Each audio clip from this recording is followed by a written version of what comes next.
ওই সেলুনে সারাদিনই বাজে কাচির খটখট শব্দ। আয়নার সামনে দাঁড়িয়ে মনোযোগ দিয়ে কাজ করেন মুক্তার হোসেন। টেবিলে সারি করে রাখা ব্রাশ, বাটি আর লোশন সবকিছুই যেন প্রতিদিনের পরিশ্রমের নীরব সাক্ষী। দিনের কাজ শেষ হলে শুরু হয় তার অন্য জীবন। দোকান বন্ধ করে বাসায় ফিরেই খাতা কলম নিয়ে বসেন তিনি। মোমবাতি বা ক্ষীণ আলোয় সাদা পাতার উপর ধীরে ধীরে এগোয় পেন্সিল। ঘরের কোণে তখন তার স্ত্রী সেলাই মেশিনে কাপড় কাটেন, জোড়া দেন। দুজনের সংগ্রাম যেন একই ছাদের নিচে পাশাপাশি চলতে থাকে। মুক্তার হোসেন আমাদের এই গোনাইগাছা গ্রামেরই একজন সন্তান, দরিদ্র ঘরের সন্তান। সে সেলুনে কাজ করে, তার নিজস্বই সেলুন। সত্যিকার অর্থেই এই গোনাইগাছা গ্রামটাই সাংস্কৃতিক ভাবেই একটা ঐতিহ্যবাহী গ্রাম। এখানে জমিদার আমল থেকেই ব্যাপকভাবে নাটক, যাত্রা, থিয়েটার এগুলা হয়ে আসছে। তারই হয়তো কোনো না কোনো একটা অংশ ধরে এই গোনাইগাছার মাটিতে হয়তো সে সমস্ত বীজ লুকিয়ে আছে, হয়তো ছিল। তারই একটি বীজ হয়তো বলা যেতে পারে মুক্তার হোসেন। পাবনার চাটমোহরের গোনাইগাছা গ্রামের এই মানুষটি দারিদ্র্যের কারণে প্রাথমিক শিক্ষাও শেষ করতে পারেননি। সংসারের দায় মাথায় নিয়ে খুব অল্প বয়সে শুরু করেছিলেন সেলুনের কাজ।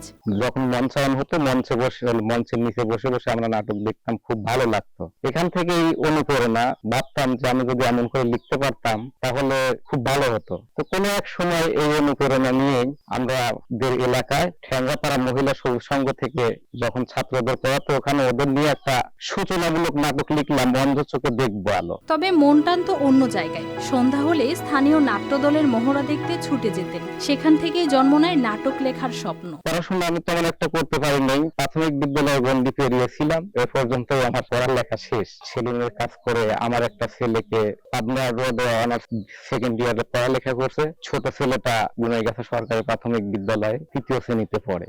আমার স্ত্রী সেলাই মেশিনের কাজ করে, আমাকে অনেক সহযোগিতা করে কাজ করে। তো দুজন মিলে সংসারটা চালাচ্ছি এবং ছেলে মেয়েদেরকে লেখাপড়া করাচ্ছি। পড়াশোনা কম থাকলেও ইচ্ছেটা থামেনি। সমাজের গল্প, মানুষের সংগ্রাম আর মুক্তিযুদ্ধের ঘটনাকে কেন্দ্র করে এখন পর্যন্ত লিখেছেন 9টি নাটক। মুক্তা সেলুনে কাজ করতে আমরা জানতামই না যে সে এরকম ভালো ভালো নাটক লিখতে পারে বা করতে পারে, আমরা জানতামই না। আমি দেখতেছি না, সে খালি সেলুনে কামই করো না, সে নাটকও ভালোই লিখতে পারে। গ্রামের মাঠে সেগুলো মঞ্চস্থ হয়েছে, আর মানুষ তাকে চিনেছে নতুন পরিচয়, একজন নাট্যকার হিসেবে। আমার আব্বু রাত জেগে জেগে নাটক লেখে, এটা অনেক কষ্ট করে লেখে।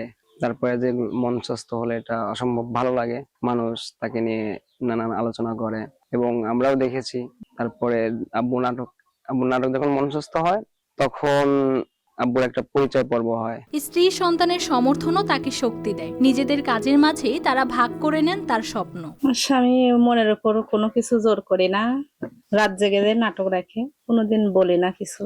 উনি মন ইচ্ছাই কাজ করে, ভালো লাগে তাই কাজ করে। নাটক লেখে, অনেক অনেক জায়গায় নিজেও যাই, দেখি, ভালো লাগে। গোনাইগাছা বহুদিন ধরে সাংস্কৃতিক চর্চার একটি জায়গা। সেই পরিবেশেই দিনে সেলুন চালিয়ে এবং রাতে সমাজের গল্প লিখে মুক্তার হোসেন নিজের মতো করে বদলে দিচ্ছেন তার চারপাশকে। গোটা আকাশ অন্ধকার হয়ে আসছে, প্রবল তীরে বাতাস ধেয়ে আসছে, ঝড় আসছে ঝড়। News desk, RTV।